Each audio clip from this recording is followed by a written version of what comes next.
গণধোলাই খেলো শ্বশুরি। সন্দেশে হবে না, রাবড়িতে হবে না, আমার মিষ্টি মুখের মিষ্টি হাসির মিষ্টি চাওয়া যায়। সুরসুরি, তুমি এত নোংরা কেন? তুমি আমাকে নোংরা বললে মানে? তুমি পুরো 1 মাস হয়ে গেল স্নান করোনি, তোমার গা দিয়ে পচা গন্ধ বেরোচ্ছে। আমার গা দিয়ে তো ফুলের সুগন্ধ বেরোচ্ছে, আমার পচা গন্ধ পাচ্ছ? তোমার নাকে পটি ঢুকে গেছে। দাঁড়া দেখাচ্ছি মজা।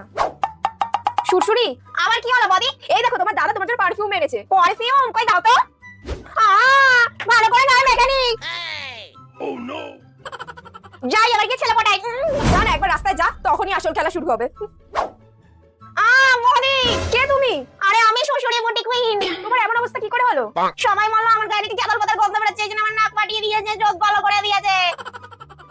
তুমি স্নান করছিলে না বলেই তো আমি তোমাকে 10 দিন পুরনো গোবর পচা জল পারফিউমের বোতলে ভরে দিয়েছিলাম। শয়তান বদি, এবার তো তোমাকে স্নান করতেই হবে সুরসুরি। আমি তোমাকে দেখে না বলে কি বেতারে বাবা, কি গেলাম গেলালো।